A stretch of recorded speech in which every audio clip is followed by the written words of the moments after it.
of the night comes the whispering voice of the night wind to tell you a strange story of a small boy in serious trouble with the British Empire. A story with a denouement that does credit to all parties concerned. Unbelievable, but true.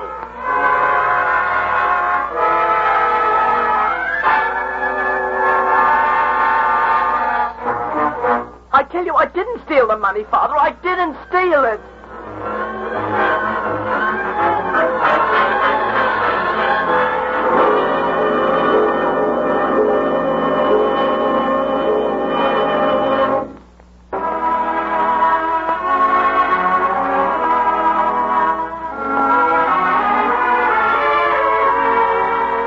In the autumn of 1908, Mr. Martin Archer Shee, a bank manager in Liverpool, England, received word from the Commandant of the Royal Naval College at Osborne that the Lords Commissioners of the Admiralty had decided to dismiss his 13-year-old son, George, who, only a few months before, had proudly entered the college as a cadet.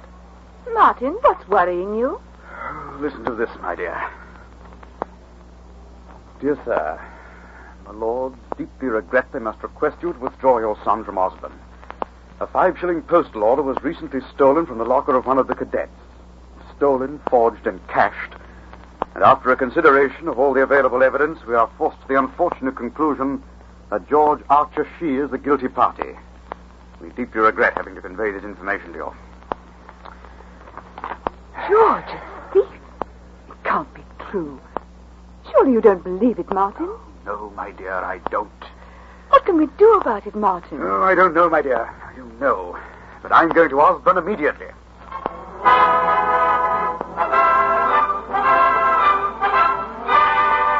On arrival at Osborne, the distressed father cross-examined his son regarding the missing postal order. The boy protested his innocence, and his father immediately sought and was granted an interview with the Commandant. I'm sorry, Mr. Archer Shee, your son's case is closed. But the evidence seems to be merely circumstantial. And if I can't get satisfaction from you, sir, I'll be forced to take this case to a higher authority. I feel, Mr. Shee, you're wasting your time. If the Lords of the Admiralty even once allowed the dismissal of a cadet to be reviewed by the inevitable or outraged family, they would be establishing a costly and regrettable precedent. Nevertheless, I shall prove my son's innocence. Good day, sir.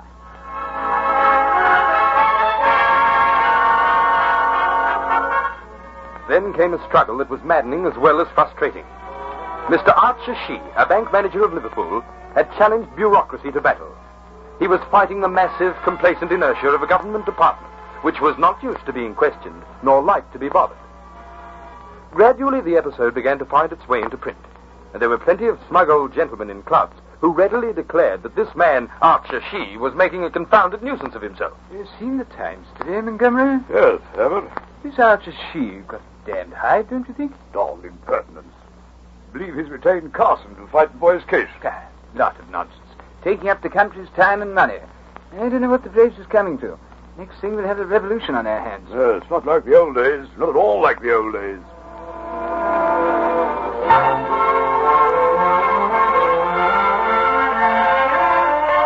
Now, Sir Edward Carson was the greatest advocate in England. It was he who brought down in ruins the startling and brittle edifice of Oscar Wilde. But when all his brilliance is forgotten, he will be remembered for the good turn he once did to a small boy in trouble. It was only after he had heard George Archer Shee's own story and subjected him to the crossfire of questioning that he agreed to take the case at all. After that interview, he said, This boy didn't steal the postal order. Now let us get at the facts. This took a bit of doing. The Admiralty resented the notoriety the case was rapidly gaining, and even Sir Edward Carson was confronted by obstacles which appeared almost insurmountable. Sir Edward, I'm afraid the case is hopeless.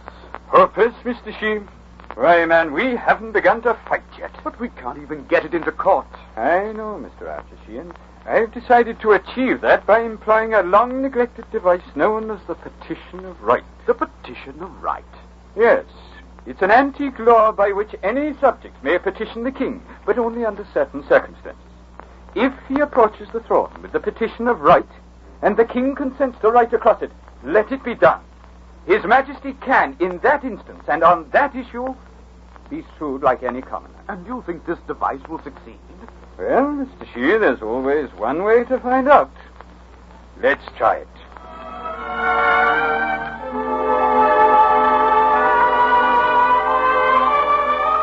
trial was ordered.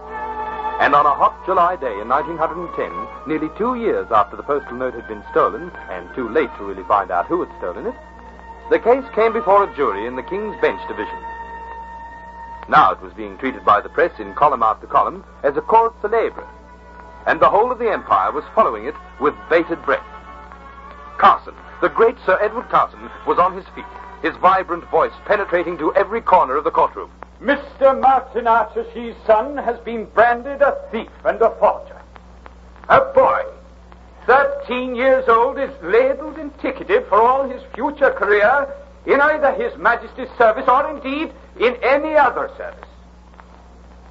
Gentlemen, I protest against the injustice to a little boy, a child 13 years of age, who from the day he was first charged has never faltered in the statement that he is an innocent boy.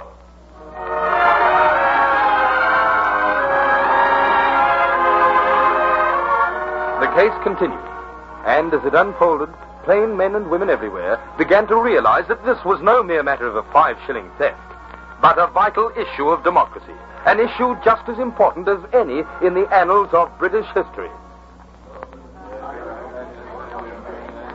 Silence! Silence in the court! Call George Archer Shee! George Archer Shee to the stand, please. Take the Bible in your right hand. Do you swear before Almighty God the evidence you are about to give in this case shall be the truth, the whole truth, and nothing but the truth? Repeat after me, so help me God. So help me God. George Archer Shee, you are accused of having stolen on a certain day some 2 years ago a postal note to the value of 5 shillings from a fellow cadet's locker. Now, did you or did you not steal that 5 shillings? I did not, sir. What was the state of your allowance at the time of the theft? I had ample funds. And if you had become financially embarrassed, you could always have written to your father for the amount. Yes, sir, I could.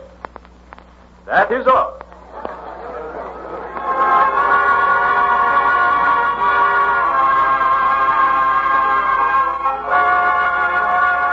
A mass of evidence was sifted and witnesses cross-examined.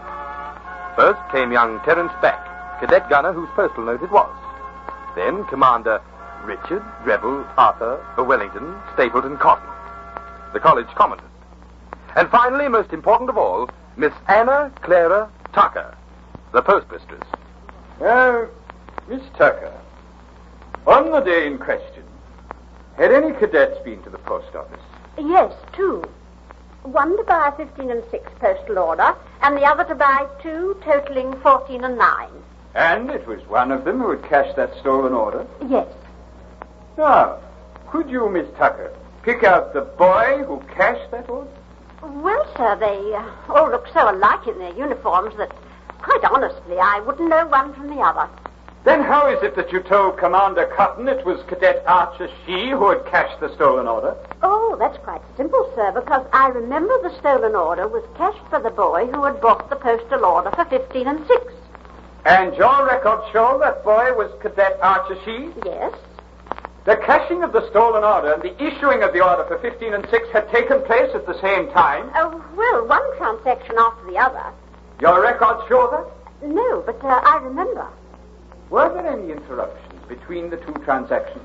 I don't remember. But there might have been. Yes, after all, I was in sole charge of the office at the time. And there would be the telephone to answer, telegrams to take down as they came over the wire. Yes, and the mail to sort out. These matters often took you away from the window? Yes. Even into the back room? Sometimes. So, sometimes, if one cadet should go away from the window and another step into his place during any one of the interruptions, you might not notice the exchange? Well, Miss Tucker? Yes, that's true. And since, on your own testimony, all cadets look alike, couldn't the one in this very instance have taken the place of another without you realizing when you returned to the window that you had not been dealing throughout with the same boy? Possibly. So, that now you cannot say positively it was Archer Shee who had cashed that stolen order. Well, I never said that exactly. Nor can you even be sure that the stolen order had, in effect, been cashed by the same cadet who bought the order for 15 and 6. No, not exactly.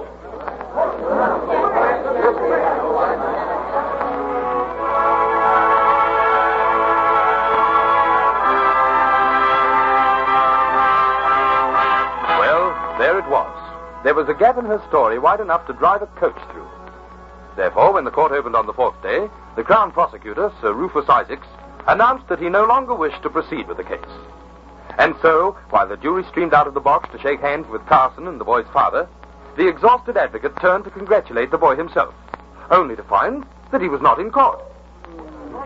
Congratulations, Sir Edward. Oh, congratulations, Mr. Archer Shee. Thank you. Mr. Shee, tell me, how is it that young George is not here this morning? Well, sir, he got up late today. He went to the theater last night and overslept. Overslept? Good Lord, hasn't he even been anxious? No, sir. He knew all along that once the case got into the court, the truth would come out.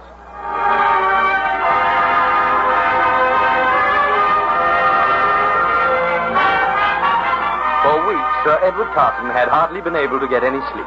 And here was young George Archer Shee with his future in the balance, accepting the whole incident unruffled and calm.